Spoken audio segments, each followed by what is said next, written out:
गाना गौले बनी कि दिल जे बनावल पागले नु होई प्यार जे बनावल उ होई कसाई ओ बही तनिक लागी बाद में बुझाई घोटलो घोटाई ना एरनिया मिठाई प्यार मुलायम होला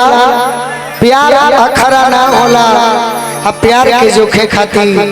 कोनो किलो और मटखरा ना होला तू कुछ कहो कि प्यार में तुहरा आप टाइल बने घर से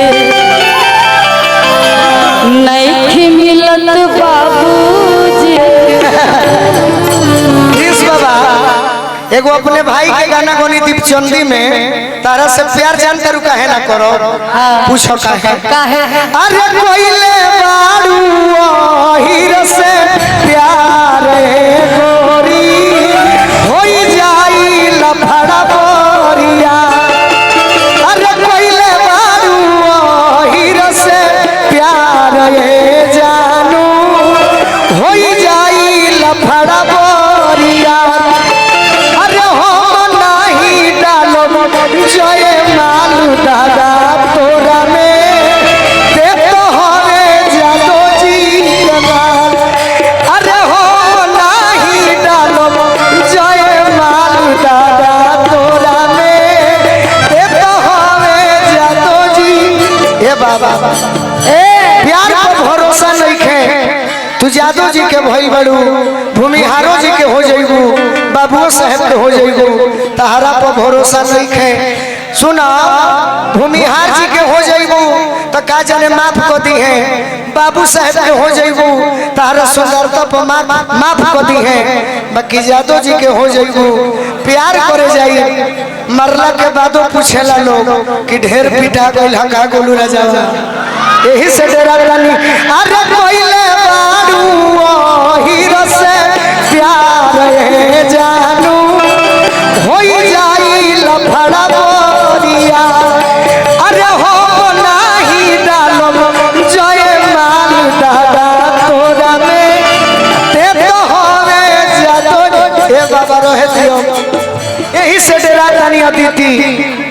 कि फिर गबड़ा जाई मैटर कि मेरा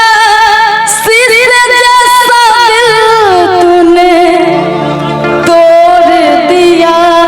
सब कहानियां भी बात कि मेरा सिर जैसा दिल तूने तोड़ दिया और सारे गम से मेरा रिश्ता जोड़ दिया कहे पागल करेलू इतना उहे गीत गाओ हम एक समय में जब पप्पू भैया जब गाते थे ना प्रिंस बाबा तो गीतकार के भरी कमी नु रहत रहे शुरुआत में तो केहू के सुड़ालका गाई तो जाते तो गायत्री बाबा के गाई कुंवर जी के कम गाओ तो एक दो गीत जानी बाकी एगो हमार गुरु जी रहले गांव में तो उहे गीत सुनाओ कि नर नर भाव से चेहरा के हंसी गायब करो अजनी हज की गोलू राजा तारा के धोखा दिले बड़े